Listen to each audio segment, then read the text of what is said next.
క్రీస్తునాథుని యందు మిక్కిలి ప్రియులకు సహోదరి సహోదరులరా, క్రీస్తు సందేశం దివ్యవాణి టీవీ కార్యక్రమానికి స్వాగతం, సుస్వాగతం.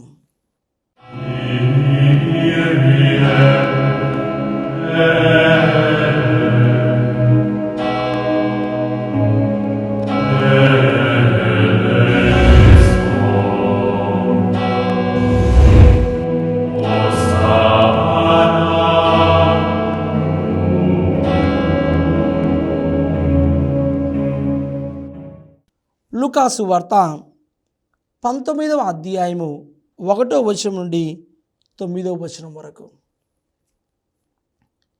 యేసు యెరికో పట్టణమున ప్రవేశించి దాని గుండా వెళ్ళుచుండెను.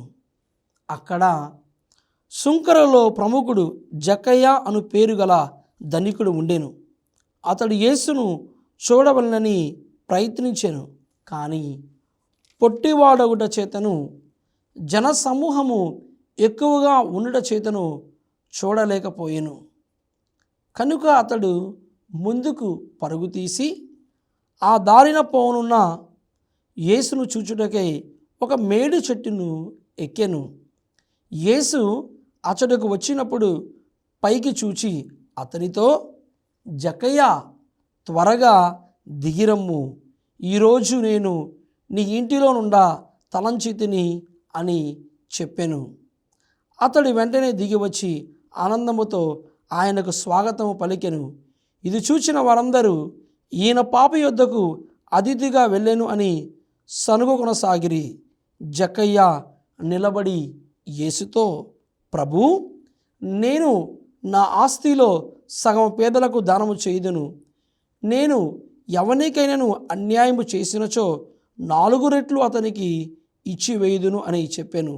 అందుకు యేసు, నేడు ఈ ఇంటికి రక్షణ వచ్చినది, ఏలైనా ఇతడును అబ్రహాము కుమారుడే. ప్రియ సహోదరి సహోదరులరా, ఈ పరిశుద్ధమైన సమయంలో కళ్ళను మూసుకొని శిరములు వంచి ప్రత్యేక విధంగా ప్రార్థన చేసుకుందాం. స్తోత్రం ప్రభువా, నీకే ఆరాధన, ఘనతయు, కీర్తియు, మహిమయు ప్రభువా. గడిచిన కాలమంతా మమ్మలను మీ సన్నిధిలో, మీ రక్షణ కోటలో ప్రభువా సదా కాచి కాపాడేందుకు మీకు వందనములు, స్తుతి, స్తోత్రము తండ్రి. రాబోయే రోజులు దీవించండి ప్రభువా. మీ యొక్క కృపలో, మీ సంరక్షణలో, మీ యొక్క కృపా అనుగ్రహముతో ప్రభువా మమ్మల్ని నిండుగా మెండుగా నింపి దీవించండి తండ్రి. ఈనాడు ప్రభువా క్రీస్తు సందేశం దివ్యవాణి టీవీ కార్యక్రమాన్ని ప్రభువా వీక్షిస్తున్న ప్రతి బిడ్డను దీవించండి. మేమందరము కూడా మీ యొక్క వాక్యానుసారముగా ప్రభువా జీవించే శక్తిని దయచేయండి. ఈ వాక్యమును ప్రభువా బోధిస్తున్న నన్నును ఆశీర్వదించండి. ఈ వాక్యమును వింటున్న మీ ప్రేమైన బిడ్డలందరినీ దీవించి, తద్వారా మేమందరము కూడా మీ పవిత్రమైన వాక్యానుసారముగా, మీ పవిత్రమైన దివ్య చిత్తానుసారముగా జీవించే శక్తిని, అనుగ్రహ ఫలములను హేరాళముగా మా మీద కృమ్మరించమని ఈ మనవులను మా నాథుడైన యేసు క్రీస్తు దివ్యనామములో అడిగి ప్రార్థిస్తున్నాము తండ్రి, ఆమేన్. క్రీస్తునాథుని యందు మిక్కిలి ప్రియులకు సహోదరి సహోదరులరా, మనందరికీ తెలిసిన యేసు జక్కయ్య ఈ యొక్క వృత్తాంతాన్ని మనమందరము కూడా కాసేపు లోతుగా ధ్యానం చేసుకుందాం. ప్రియమైన సహోదరి సహోదరులరా,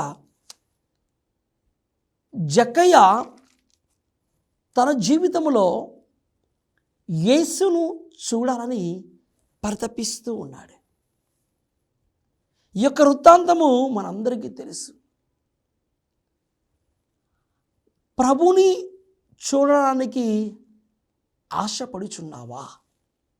జక్కయ్య మనకు నేర్పుతుంది ఇదే సత్యం. ప్రభుని చూడడానికి ఆశపడుచున్నావా? ఇదిగో ప్రియమైన దేవుని బిడ్డ, ఈ లోకము అశాంతి, అలజడి, ఆందోళనతో ఉన్న సమయంలో మన మనసులు కోపము, క్రోధము, సమాధానము లేకుండా అశాంతి ఇవన్నీ ఉన్న సమయంలో మనమందరము కూడా ఈరోజు ప్రభుని చూడడానికి పరితపించాలి. ఆయన స్వరాన్ని వినడానికి ఆశపడాలి. ఆయన యందు జీవించడానికి, ఆయనలో ఎదగడానికి మనమందరము కూడా పరితపించాలని జక్కయ్య జీవితం మనకు నేర్పుతుంది. ప్రభుని చూడాలి. ప్రియమైన దేవుని బిడ్డ, జక్కయ్య శారీరకముగా పొట్టివాడు, చిన్నవాడు. కానీ తన జీవితంలో ఒక ఆశ ఉంది. ఏంటిది ఆశ? ఇదిగో అక్కడికి ప్రభువు వచ్చాడని తెలుసుకున్నాడు. ప్రభుని ఎలాగైనా చూడాలి, ఆయన దర్శనంలోకి కలగాలి, ఆ దివ్య అనుభూతిని నేను పొందాలి అని అనుకున్నాడు. అక్కడ పరిశుద్ధ గ్రంథం ఆధారం చూస్తున్నాము. అక్కడ ఒక మేడి చెట్టు ఉంది. ప్రియమైన సహోదరి సహోదరులరా, మరి ప్రభుని చూడాలని మేడి చెట్టు ఎక్కుతూ ఉన్నాడు. ప్రభుని ఎలాగైనా చూడాలి, ఆ దివ్య దర్శనం కలగాలి. ప్రజలందరూ ఉన్నారు, పెద్ద జన సమూహం ఉంది. చూడాలనుకున్నాడు. మేడి చెట్టును ఎక్కాడు. ప్రియమైన దేవుని బిడ్డ, వాక్యం వింటున్నాము. లూకాసు వార్త 19వ అధ్యాయం 5వ వచనంలో యేసు అచనకు వచ్చినప్పుడు పైకి చూచి అతనితో, జక్కయ్య త్వరగా దిగిరమ్ము, ఈరోజు నేను నీ ఇంటిలో నుండా తలంచి తిని. చూడు ప్రియమైన సహోదరి సహోదరులరా, జక్కయ్య తన జీవితంలో ప్రభుని చూడాలని ఎంతో ఆశపడ్డాడు. జక్కయ్య తన జీవితంలో ప్రభుని చూడాలని ఎంతో పరితపించాడు. కానీ ఆ ఆశ ఆశయముగా మారుతూ, ఆ గమ్యం గమనముగా మారుతూ చివరికి ఏమైందంటే రక్షకుడే యేసుక్రీస్తు ప్రభువే మరి అతని వైపు చూపి, జక్కయ్య త్వరగా దిగిరమ్ము, ఈరోజు నేను నీ ఇంటిలో నుండా తలంచి తిని. చూసావా, ప్రభుని మనమందరము కూడా ఆయన యొక్క అనుభూతిని చూడడానికి ఆశపడుతూ ఉండాలి. జక్కయ్య బహుశా తనేమీ అనుకోలేదు, నేను ప్రభుని చూస్తే సరిపోయింది అనుకున్నాడు. అసలుకి ఈ పొట్టివాడు అగుట చేత, శారీరకముగా పొట్టివాడు అగుట చేత తాను ప్రభుని చూస్తానో చూడనో, ఈ అనుభూతి కలిగిద్దో కలగదో అనుకొని భయపడుతూ ఆందోళనతో ఉంటూ ఎలాగైనా సరే చూడాలనుకున్న వ్యక్తికి సాక్షాత్తే యేసయ్యా ఈ జక్కయ్య ఇంటికి వస్తున్నారు. చూడు, మనం కూడా చాలాసార్లు మన ఆత్మీయ జీవితంలో ప్రియమైన సహోదరి సహోదరురా, మనం కూడా ఇటువంటి జక్కయ్య లాంటి ఆలోచనలు కలిగి ఉంటాం. ఏంటిది ఆలోచన అంటే, మనము కూడా ఆయన్ను ప్రభుని యొక్క దర్శనం మనకు కావాలి, ఆయన యొక్క స్వరాన్ని వినాలి, ప్రభుని చూడాలి, ప్రభు మార్గం నడవాలని మనం కూడా ఆశపడుతూ ఉంటాం. జక్కయ్య ఇక్కడ తన జీవితంలో ప్రయత్నం చేశాడు. సాక్షాత్తు ప్రభువే జక్కయ్య ఇంటికి వచ్చారు. మరి మన సంగతి ఏమిటి? మనము కూడా ఆశపడాలి ప్రభుని చూడడానికి, మనము కూడా పరితపించాలి దేవునిలో ఫలించడానికి, ఆత్మలో ఎదగడానికి, ప్రభుని అంటి పెట్టుకొని జీవించాలి. కానీ మనం ప్రయత్నం చేయం. చాలాసార్లు విశ్వాస జీవితంలో ముందడుగులు వేయాలని అనుకుంటూ ఉంటాం. కానీ అనేక సార్లు ఈ పాపం పెరిగిపోవడం వల్ల వెనకడుగు వేస్తూనే ఉన్నాం. ఇటువంటి సమయంలో జక్కయ్య మనకు ఒక ఉదాహరణగా ఉన్నాడు. అంటే ప్రియమైన దేవుని బిడ్డ, జక్కయ్య కూడా ప్రభుని ఆ దివ్య దర్శనం పొందిన తర్వాత మారిపోయాడు. ఆ దివ్య దర్శనం కలగకముందు, ప్రభుని చూడకముందు జక్కయ్య కూడా పాపి. ఈరోజు నీవు నేను కూడా పాపము చేస్తున్నాము, తప్పు చేస్తున్నాము. ప్రియమైన సహోదరి సహోదరురా, మరి ఎక్కువ సుంకము వసూలు చేస్తున్నాడు. ఆయన కూడా పాపిగా జీవించాడు. చూడండి, వాక్యమును మనం అందరము ధ్యానిస్తున్నాము. లూకాసు వార్త 19వ అధ్యాయము 7వ వచనంలో, ఇది చూసిన వారందరూ ఈయన పాపి యొద్దకు అతిథిగా వెళ్ళెను అని సనుగుకొనసాగిరి. జక్కయ్య నిలబడి యేసుతో, ప్రభూ, నేను నా ఆస్తిలో సగం పేదలకు దానము చేయుదును. నేను ఎవరికైనాను అన్యాయము చేసినచో 4 రెట్లు అతనికి ఇచ్చి వేయుదును. అవును ప్రియమైన సహోదరి సహోదరా, ప్రభు, నేను నా ఆస్తిలో సగం పేదలకు దానము చేయుదును. నేను ఎవరికైనా అన్యాయం చేసినచో 4 రెట్లు అతనికి ఇచ్చి వేయుదును. ఇదిగో ప్రియమైన దేవుని బిడ్డ, మనం పాపంలో జీవిస్తాం, మనము తప్పు చేస్తాం, మనము కూడా ఆ యొక్క తప్పులో మరి జీవిస్తున్నప్పుడు ఆ తప్పుకు మనము పశ్చాత్తాపపడి పరివర్తన కలిగి హృదయ శుద్ధి కలిగి మరలా మనము పైకి లేవాలి. మనం పైకి లేచినప్పుడే, పరిపూర్ణమైన హృదయంతో ఉన్నప్పుడే, నిర్మలమైన హృదయంతో ఉన్నప్పుడే, స్వచ్ఛమైన మనసుతో ఉన్నప్పుడే మనము దేవుణ్ణి దర్శించగలుగుతాము. ఆ దివ్య అనుభూతి మనకు కలుగుతుంది ప్రియమైన సహోదరి సహోదరులరా. అంతేకాని ప్రభుని చూడాలని ఆశ ఉన్నా, ప్రభుతో జీవించాలని మనం కోరుకున్నా, ప్రియమైన దేవుని బిడ్డ, తప్పు చేస్తూ ఉంటే, పాపము చేస్తూ ఉంటే మనము ప్రభుని యొక్క ఆ దివ్య అనుభూతిని, ఆ దివ్య దర్శనాన్ని, ఆత్మలో ఎదగడానికి, ప్రభువులో ఎదగడానికి మనం ఉండలేం. ఎందుకంటే ఈరోజు మనము తప్పు చేస్తున్నాము, మనం పాపము చేస్తున్నాము. ఆ తప్పు, ఆ పాపం అనేది మనల్ని దేవుని దగ్గరకు తీసుకొని వెళ్ళలేదు. ఎప్పుడైతే పరిశుద్ధమైన హృదయంతో ఉంటామో, నిర్మలమైన మనసుతో ఉంటామో, దేవుడు మనందరినీ కూడా హక్కున చేర్చుకొని మనము కూడా ఆయన యొక్క ప్రేమ రాజ్యములో, మనము కూడా ఆయన యొక్క దైవ రాజ్యములో సంతోషముగా, ఆనందముగా ఉంటాము. ప్రభువుని యొక్క దివ్య దర్శనాన్ని మనం అందరము కూడా మరి ఆ అనుభూతి అనేది మనకు కలుగుతూ ఉంది. ప్రియమైన సహోదరి సహోదరులారా, గుర్తు చేసుకో ప్రియమైన దేవుని బిడ్డ, నీ ఆత్మీయ జీవితంలో, మనందరి ఆత్మీయ జీవితంలో జక్కయ్య లాంటి మనస్తత్వము ఒకవేళ మనకు ఉండవచ్చు. పాపిగా నీవు నేను జీవించవచ్చు, పాపపు జీవితంలో కృంగిపోవచ్చు. కానీ జక్కయ్య పాపపు జీవితంలో ఉన్న తప్పు చేసిన తాను సరిదిద్దుకొని మరలా వస్తూ ఉన్నాడు. ఇదిగో నేను ప్రభువుని చూడాలని ప్రభువుని చూశాడు.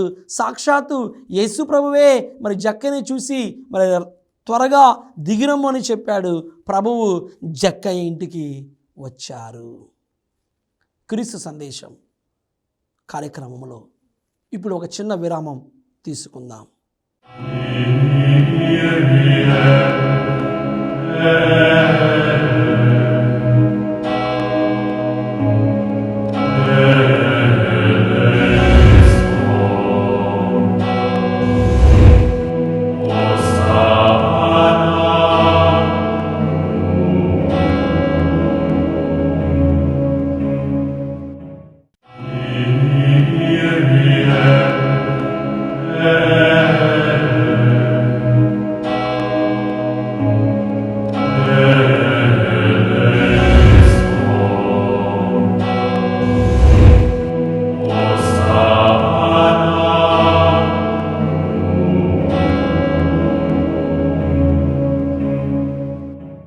క్రీస్తు సందేశం కార్యక్రమానికి తిరిగి స్వాగతం.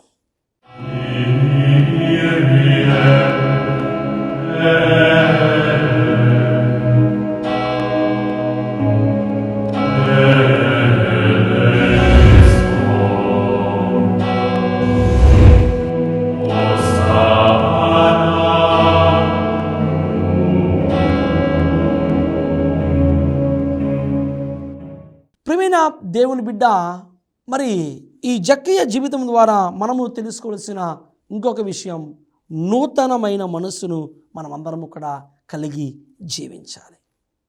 ఈరోజు జక్కయ్య మనకు తెలియజేస్తున్నారు, ఎప్పుడైతే యేసు ప్రభు జక్కయ్య ఇంటికి వచ్చినప్పుడు జక్కయ్య మొత్తము కూడా మారిపోయి ఒక నూతనమైన బిడ్డగా నూతన మనస్తత్వాన్ని కలిగి ఉన్నాడు. ఇదిగో ప్రాత జీవితము గతించిపోయినది, నూతన జీవితానికి నాంది పలకాలి. పునీత పౌలు భక్తుడు కొరింథీయులకు రాసిన 2వ లేఖ 5వ అధ్యాయము 17వ వచనంలో మనం అందరము కూడా ధ్యానిస్తున్నాము. ఎవడైనను క్రీస్తునందు ఉన్న ఎడల అతడు నూతన సృష్టి, ప్రాత జీవితము గతించిపోయినది, నూతన జీవితానికి మనం నాంది పలకాలి. పునీత పౌలు భక్తుడు ఎఫెసీయులకు రాసిన లేఖ 4వ అధ్యాయము 22 నుండి 24 వచనం ధ్యానిస్తున్నాము. ఇదిగో మీరు నూతన మనస్తత్వమును కలిగి జీవించాలి. ఆ నూతన మనస్తత్వము అది క్రీస్తును పోల్నే జీవించాలి. మనం క్రీస్తును ధరించాలి. ప్రియమైన సహోదరి సహోదరులారా, జక్కయ్య తన జీవితంలో దేవుని యొక్క దివ్య దర్శనాన్ని పొందిన తర్వాత, ప్రభువు తన ఇంటికి వచ్చిన తర్వాత తాను పాపిగా ఉన్న సమయంలో ఆ పాపపు జీవితాన్ని తీసివేసుకొని పరిశుద్ధంగా జీవించాడు. నూతనమైన బిడ్డగా మారాడు. యేసు ప్రభు జక్కయ్య జీవితంలోకి కేవలం ఒక్కసారి వచ్చారు. కానీ ఈరోజు నీవు నేను కూడా ప్రతిరోజు పరిశుద్ధ దివ్య బలి పూజ ద్వారా, ప్రతి ఆదివారము పరిశుద్ధ దివ్య బలి పూజ ద్వారా సాక్షాత్తు యేసుక్రీస్తు ప్రభునే మన హృదయంలోనికి, మన జీవితంలోనికి ఆహ్వానించుకున్నాము. ఆ పరమ పవిత్రమైన యేసుక్రీస్తు ప్రభుని యొక్క దివ్య శరీరమును, దివ్య రక్తమును స్వీకరించడం ద్వారా సాక్షాత్తు ప్రభువే మన హృదయంలోనికి, మన జీవితంలోనికి వేంచేయుచున్నారు. ఇంకెంత పరిశుద్ధముగా, ఇంకా ఎంత పవిత్రముగా మన హృదయాలను, మన యొక్క మనసును, మన యొక్క శిరస్సు నుండి అరికాల వరకు ఎంత పరిశుద్ధముగా నిర్మలముగా ఉంచుకోవాలి. ప్రియమైన సహోదరి సహోదరులారా, యేసయ్యే మన జీవితంలోనికి వచ్చారు. యేసు ప్రభువే మన జీవితంలోనికి వస్తున్నారు. సంతోషముగా, ఆనందముగా ఉండాలి ప్రియమైన దేవుని బిడ్డ. అప్పుడే నూతనమైన బిడ్డగా మారినప్పుడే నువ్వు ప్రభుని దివ్య దర్శనం కలుగుతుంది. మనం ప్రభుని చూడగలము. అందుకే ప్రియమైన దేవుని బిడ్డ, ప్రభుని చూడాలని ఆశపడుచున్నావా? ఈరోజు ఆశపడు, ప్రభుని చూడాలి. నూతనమైన బిడ్డగా మారు, నూతన కార్యములు చెయ్యి, పాపాన్ని వదిలిపెట్టు, పుణ్యం కట్టుకో, పాపాన్ని వదిలివేయి, దేవుని దగ్గరగా రా. సైతాను శక్తులకు నువ్వు లొంగిపోకుండా సైతాను శక్తులకు దూరంగా వెళ్ళిపో. సైతాను పనులకు నువ్వు దూరముగా ఉంటూ సైతాను క్రియలు చేయకుండా దేవునికి దగ్గరగా రా. పుణ్యము కట్టుకో, మంచి కార్యములు చెయ్యి. దైవరాజ్యపు విలువ ప్రకారము, దైవరాజ్యపు సుగుణాల ప్రకారము ఈరోజు నువ్వు జీవించు. నువ్వు నూతనమైన బిడ్డగా మారిపోతావు. ప్రభువు నీ హృదయం అనే ద్వారం వద్దకు, ప్రభువు నీ యొక్క హృదయం అనే ఇంటికి ప్రభు వస్తూ ఉన్నారు. లూకాసు వార్త 19వ అధ్యాయము 9వ వచనం ధ్యానిస్తున్నాము. అందుకు యేసు, నేడు ఈ ఇంటికి రక్షణ వచ్చినది, ఏలైనా ఇతడును అబ్రహాము కుమారుడే. మనుష్య కుమారుడు తప్పిపోయిన దాన్ని వెదకి రక్షించుటకు వచ్చి ఉన్నాడు అని అతనితో చెప్పాను. ఇదిగో, ఒకవేళ ప్రియమైన దేవుని బిడ్డ, మరి నీవు నేను పాపములో జీవిస్తూ ఉంటే, పాపములో కృంగి నశించిపోతూ ఉంటే నువ్వు బాధపడవద్దు.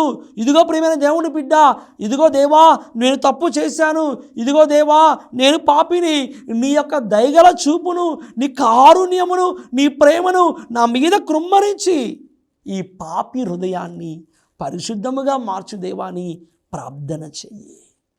ఈ పాపి హృదయాన్ని మంచిగా మలుచు దేవా అని మనమందరము కూడా ప్రార్థన చేసుకోవాలి. ప్రియమైన సహోదరి సహోదరులారా, అప్పుడే నీ హృదయం అనే ఇంటికి రక్షణ వస్తుంది. ఆ రక్షణ అనేది నిన్ను పరలోక రాజ్యానికి చేరుస్తుంది. ఆ రక్షణ అనేది నిన్ను ప్రభువుతో ఐక్యము చేస్తుంది. ఆ రక్షణ అనేది నీవు ప్రభుని సన్నిధిలో ఒక పటిష్టమైన వ్యక్తిగా, ఒక దృఢమైన వ్యక్తిగా నీవు మారిపోతావు. ఇదిగో ప్రియమైన దేవుని బిడ్డ, ఆత్మీయ జీవితంలో నువ్వు ఎదగాలి. ఆత్మీయ జీవితంలో నిన్ను నీవు ఎల్లప్పుడూ కూడా దేవునికి సమర్పించుకోవాలి. చూడండి, జక్కయ్య తన జీవితంలో తప్పు చేసిన హృదయభర్తనం కలిగాడు. జక్కయ్య తన జీవితంలో శారీరకముగా పొట్టివాడైనా సరే ఆత్మీయముగా ఆధ్యాత్మికముగా గట్టి విశ్వాసము కలిగి ప్రభువుని చూడాలని ఆశపడ్డాడు. ప్రభుని చూశాడు. సాక్షాత్తు ప్రభువే తన ఇంటికి వచ్చారు. అప్పటిదాకా తన యొక్క మనసు, తన యొక్క హృదయము ప్రభుని చూడకముందు ఎక్కువగా సంపాదించాలి, ఆస్తి పాస్తుల మీద ఎక్కువగా శ్రద్ధ ఉంచి వేరే విషయాల మీద శ్రద్ధను పెట్టాడు. ప్రభుని యొక్క అనుభూతి కలిగిన తర్వాత, ప్రభుని చూసిన తర్వాత, ప్రభువే తన ఇంటికి వచ్చిన తర్వాత తన యొక్క ఆశలు మొత్తము కూడా, తన కోరికలు, డబ్బు సంపాదించాలి, ఇది కూడా పెట్టుకొని అనుకున్న వ్యక్తి ఇవన్నీ వదిలిపెట్టి ప్రభుని మీదే ధ్యానం చేశాడు. ప్రభుని అంటి పెట్టుకొని ఉన్నాడు. ఆ రక్షణలో జీవించాడు. ఆ యొక్క ఆనందములో ఆత్మీయ అనుభూతిని జక్కయ్య పొందాడు. ప్రభునికి తన జీవితంలో మొట్టమొదటి స్థానం ఇచ్చాడు. చూసారా ప్రియమైన దేవుని బిడ్డ, మనము ప్రభువుతో ఉంటే, ప్రభుని అంటే పెట్టుకొని జీవిస్తే ప్రభువే మనల్ని ఇంకా ముందుకు నడిపిస్తారు. నీవు దేవుని కోసము ఒక్క అడుగు ముందుకు వెయ్యి, దేవుడు నిన్ను నీ చెయ్యి పట్టుకొని ముందుకు తీసుకొని పోతాడు. నువ్వెటువంటి ప్రయత్నం చేయకుండా, నువ్వెటువంటి ఆశ కలిగి ఉండకుండా, నువ్వెటువంటి ప్రయత్నం చేయకుండా ఉంటే దేవుడు ఏమీ చేయలేరు. నీ సహకారం కావాలి. పునీత అగస్త్యన్ గారు మనందరికీ తెలియజేస్తున్నారు, ఈ లోకంలో నీ అనుమతి లేకుండా నిన్ను సృష్టించిన దేవుడు నీ సహకారము లేకుండా నిన్ను రక్షించలేడు. ఈ లోకంలో నీ ప్రమేయం లేకుండా నిన్ను సృష్టించిన దేవుడు నీ సహకారం లేకుండా నిన్ను రక్షింపలేడు. ఈరోజు నువ్వు దేవునికి సహకరించాలి. నువ్వు దేవునికి ప్రియమైన బిడ్డగా మారాలంటే ఈరోజు నువ్వు ఒక అడుగు ముందుకు వెయ్యి, ప్రభువు నిన్ను 10 అడుగులు ముందుకు వేసుకొని ప్రభువుని చెయ్యి పట్టుకొని నిన్ను తన రాజ్యంలోనికి చేర్చుకుంటారు. ప్రియమైన సహోదరి సహోదరురా, జక్కయ్య తన జీవితంలో మొత్తము కూడా అన్నింటిని కూడా త్యజించుకొని దేవునికి ప్రథమ స్థానాన్ని ఇచ్చాడు. జక్కయ్య తన జీవితంలో అంతము కూడా అన్నింటిని కూడా వదిలివేసుకొని ఏదైతే తనకు అడ్డుగోడగా ఉందో ప్రభుని చూడడానికి, ఏదైతే తనకు అడ్డుగోడగా ఉందో ప్రభుని యొక్క ఆ దర్శనాన్ని పొందడానికి వాటి మొత్తాన్ని కూడా వదిలివేసుకున్నాడు. ఒక నూతనమైన బిడ్డగా నూతన మనస్తత్వాన్ని కలిగి జక్కయ్య తన జీవితంలో జీవించాడు. ప్రభుని నిత్యము కూడా అంటిపెట్టుకొని ఆయన రాజ్యములో రక్షణను పొందుకున్నాడు. ఇదిగో ప్రియమైన దేవుని బిడ్డ, ఇది నీ విశ్వాస జీవితము. ఇదిగో ఈరోజు నా విశ్వాస జీవితము. ఒకవేళ నేను తప్పు చేస్తున్నానా, పాపిగా ఉన్నానా, హృదయ పరివర్తన జీవించకుండా నేను చెడు వ్యసనాలతో, చెడు హృదయముతో, తప్పుడు పనులతో ఒకవేళ నేను జీవిస్తూ ఉన్నానా, సైతాను మాయపూరితమైన జిత్తులతో ఉన్నానా, సైతాను క్రియలకు లొంగిపోయానా, అయితే ఈరోజు నువ్వు లెగు. ఈరోజు నువ్వు మేలుకో. ఈరోజు నీ తప్పు నువ్వు సరిదిద్దుకో. నిన్ను నీవు సరిదిద్దుకొని యేసయ్య మీద భారం వేయి. నీ బరువుని, నీ భారాన్ని ప్రభుని మీద వెయ్యి. ప్రభువు నిన్ను ఆదరిస్తారు. ప్రభువు నిన్ను తన హక్కున చేర్చుకొని నీకు తన రాజ్యంలో గొప్ప బహుమానాన్ని, దేవుడు తన రాజ్యంలో నీకు గొప్ప శాశ్వతమైన బహుమానాన్ని కానుకొని ప్రభు నీకు ఇవ్వబోతున్నాడు.